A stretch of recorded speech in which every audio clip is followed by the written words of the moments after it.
लगा ले प्रेम ईश्वर से अगर तू मोक्ष चाहता है। तुला सुख पाहिजे आहे तर देवाला कोणत्या दृष्टीने पाहायचं? आई बापावर प्रेम आहे, भाऊ बहिणीवर प्रेम आहे, बायको पोरावर आहे, म्हणजे आम्ही आमचे जे ज्यांना ज्यांना मानलेलं आहे त्यांच्यावर आमचं प्रेम. आणि कशावर आहे म्हणून कशावर काय सांगायचं? सकाळी उठल्यापासून रात्री निजेपर्यंत आपल्यासमोर जे जे असतं त्या सर्वांवर प्रेमच प्रेम. सांभाराच्या दुकानात चपला असतात, आमचं प्रेम तिथे असतं का? नसतं. आम्ही चप्पल घेऊन माझे म्हटल्यावर मग त्याची काळजी सुरू झाली. मग कीर्तन भजनात कोठे बसलं तरी चपलाकडे आमचं लक्ष का? तर ते माझे आहे. आता ह्याच्यावरनं सगळं आपण विचार करायला हरकत नाही. छत्री म्हटलं तसंच प्रत्येक गोष्ट. मग आपलं जे प्रेम किती ठिकाणी वाटलं गेलेलं आहे, काही हिशोब आहे? ध्यानायोग्य हे मन गेलं तेल मिठा सरपणात.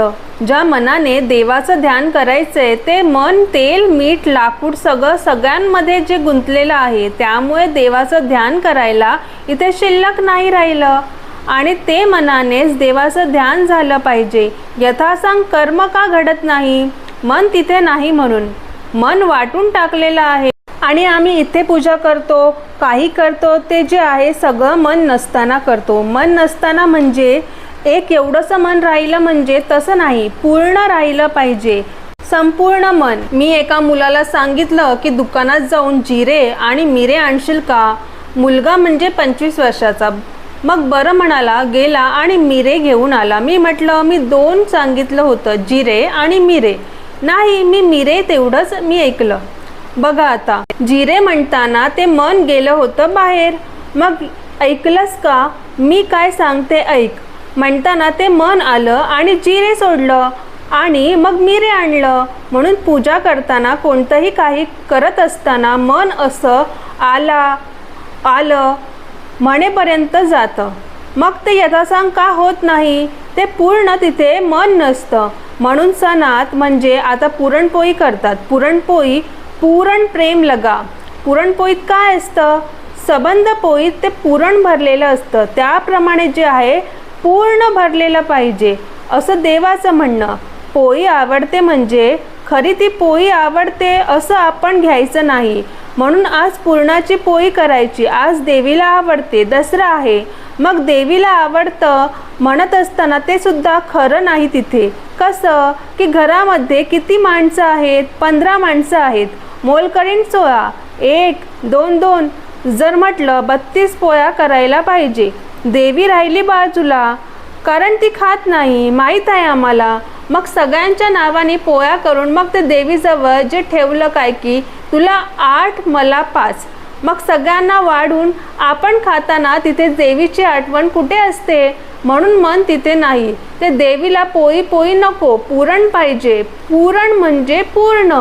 पूर्ण प्रेम लगा दिल में जब नेम का बंधन छूट गया. मग पूजा अर्चा काय जे आम्ही करतो ते यथासांग होत नाही. यथासांग झालं की एकच पुरे.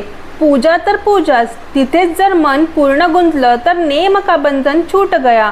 काही करायला नको. तुम्हाला काय पाहिजे ते तिथेच मिळतं, पण एक पूर्ण पाहिजे. हरिमंदिरात सगळे येतात, 3-3 वेळा येणारे आहेत. पण काय लोकांना वाटतं काय हो 3 वेळा येतात हे ते एकसारखे. आमचं एक दुकान चांगलं चाललं म्हणजे मग कशाला येऊ आम्ही? आत असतं. सध्या नवीन दुकान घातलेलं आहे, चांगलं भरभराट. मग आम्हाला फुरसत कुठे होणार? घडी माणसं वगैरे 4 पैसे असताना येतात, पाहुणे वगैरे. मग कुठे सवड होते? तोवर आमचे जे आम्ही इथे चिकटून राहतो. म्हणजे आत असतं ते तसं. बाहेर आम्ही जरी म्हणत नाही तरी ते मन सांगतं की जे हे यायचं म्हणजे काय. त्यासाठी मग आपल्याला गाले प्रेम ईश्वर से अगर तू मोक्ष चाहता है. मोक्ष म्हणजे काय? सुख. बंधन म्हणजे दुःख. एखाद्या माणसानं खांबाला हातपाय बांधून दोरीने चराटून बांधलं म्हणजे त्याला बंधन झालं. कोणी बोलवलं तर नाही बाबा बघा हातपाय बांधून टाकलेले आहेत मला. मग कोणीतरी जर ते सोडवलं, झालं, बंधनातून मुक्त झाला, तो मोक्ष. लगाले प्रेम ईश्वर से अगर तू मोक्ष चाहता है. बंधनातून तुला सुटायची इच्छा आहे काय? तर लगाले प्रेम ईश्वर से. देवावर प्रेम कर. सगळ्यांवर प्रेम करतोस, मग देवावर तुझं प्रेम नाही. देवावर प्रेम करशील तर मग तुझे बंधन सगळे तुटून जाईल.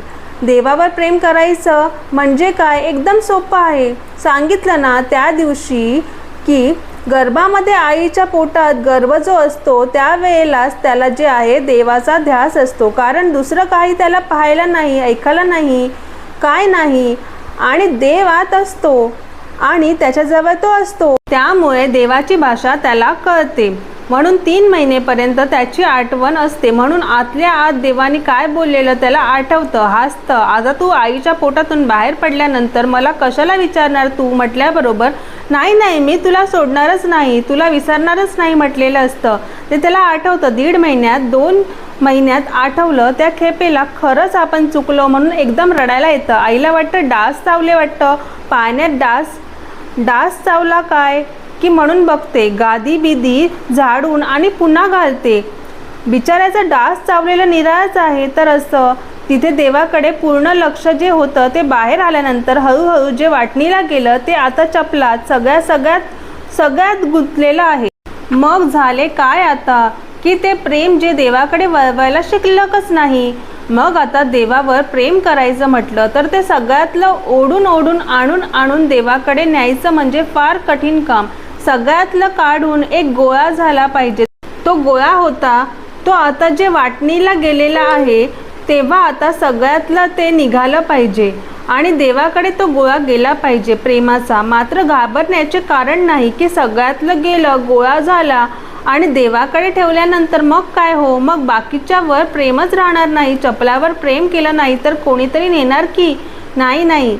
सगळं काळजी देव घेतो. आम्ही सगळ्यातलं जे प्रेम जो पहिल्यांदाच कसा गोळा होता तो जे प्रेमाचा गोळा त्याचं त्याला अर्पण केला की सगळे काळजी तो घेतो. एक दुकानदार आले होते. ते आमचे साहे माल घेतात आणि पैसे देत नाहीत. पठाणाकडून वसूल करावं लागतं. मग मंगळवारी तुम्हाला सुट्टी असते ना, यायचं नेम करा. मग ते 5-6 महिन्यांनी म्हणाले की आता आपोआप पैसे आणून द्यायला लागलेत. पठाणाची काही जरुरी लागत नाही मला. म्हणजे एवढेच आम्ही केलं तर एवढा फायदा आम्हाला. देव कसा आहे, खास धरा विश्वास तयाचा, देणार नाही दगा. की विश्वास ठेवायची फुरसत, सगळं काही तो करतो पण आमचा विश्वासच नाही. 12 वर्षे जे हरी मंदिरात येतात पण मनच नाही. हरी मंदिराला ओळखलंच नाही आणि शुद्ध हेतू नाही. मग संसारातले हेतू घेऊन म्हणजे आमचं सगळं काही देव भक्तो म्हणे तेव्हा आपण हरिमंदिरात गेलेलं बरं म्हणून असे काही लोक येतात. पण हा अर्थ जे पूर्ण घेतला पाहिजे, पूर्ण प्रेम. ओम नमः शिवाय.